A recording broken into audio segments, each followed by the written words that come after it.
What up, Pittsburgh Steelers fans? Matty P here with another episode of Steelers Touch and Under. Just recapping some news of the last sort of 24 hours. You've probably seen it on other channels. Just want to give you my take. There are three things I'm going to talk about.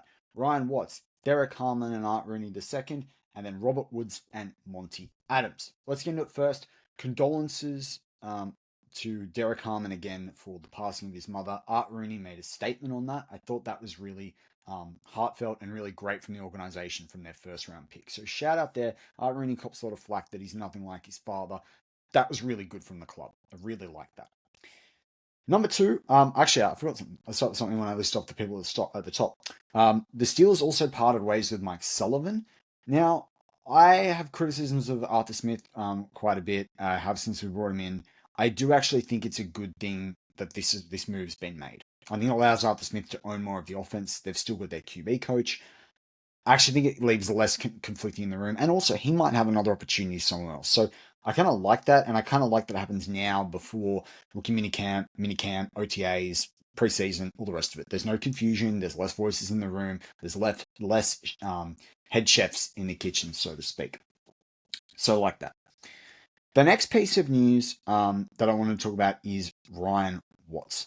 And it's really sad what's come out from him. People know I'm a Texas Longhorns fan. I thought he could be a really interesting Swiss Army knife for the Steelers in the defensive, as a defensive back in the secondary. Really sucks with the neck injury.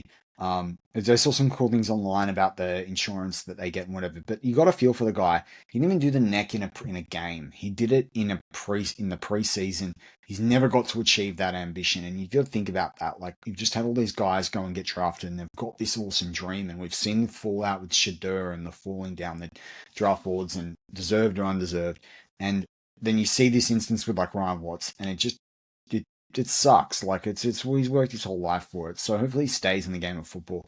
Wish him really, really all the best. And he pushed guys like Trice and Deshaun Elliott last year to be better. And I think that was really positive. Particularly we saw that with Deshaun Elliott. So it sucks. He was a 206, 208 pound guy, 6'3". I think it was 6'3" and a bit. It's pretty quick. He was going to be an awesome gunner for the Steelers at least.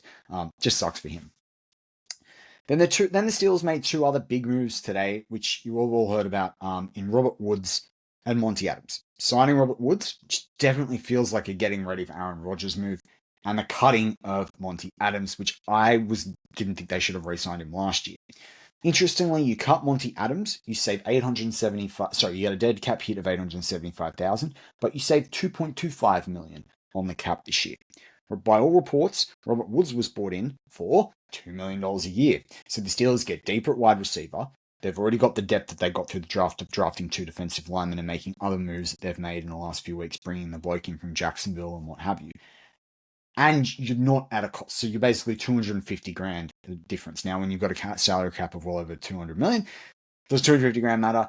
No, but it can be the difference between being under or over the cap. Equally, it talks about you're moving your roster around, you're filling the needs that you have. They didn't go draft a wide receiver. They probably needed more of a veteran presence there anyway, besides Metcalf. When you look at Robert Woods, he's a guy that's had over 8,000 yards, had a heap of TDs. He's also, I think he averages over 12.1 yards per reception.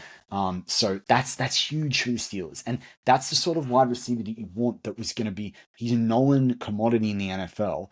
He's known to be a potential threat. And then that means that you open up more space for Metcalf. You open up more space for Pickens. You open up more space. You reduce a loaded box for Caleb Johnson and Jalen Warren. So I like these moves, and this is why, like I said in the thumbnail of the video, it's taking care of business. These are Steeler-like moves. They're getting back to business. This is important as we go through the season. We don't want question marks. The big question mark now is Aaron Rodgers.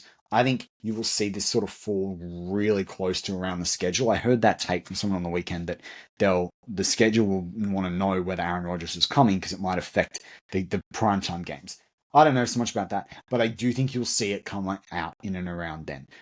Maybe you see it as like around rookie minicamp, so it sort of diverts the attention. It'll be interesting to see the way the Steelers do it. It's assuming that Aaron Rodgers comes in.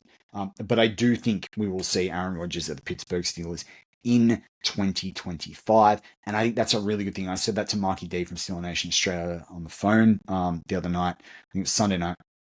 That I really liked it because it means that Will Howard can just chill out. It's just Mason Rudolph and it's Aaron Rodgers. We obviously want Will Howard to develop. We want him to learn. We want to get good habits. But if he can sit out them almost the whole year, up until maybe the final game where he gets a helmet elevated off the practice squad, perfect. Great result.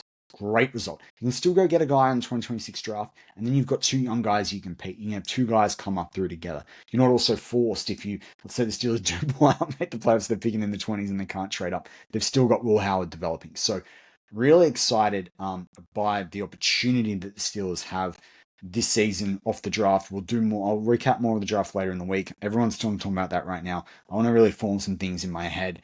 Particularly, I'm struggling with deciding who my favorite draft pick is, to be frank, as well. But wanted to give you this quick update on the Steelers taking care of business. Expect to see more of that as we progress through OTAs and we get into training camp as well.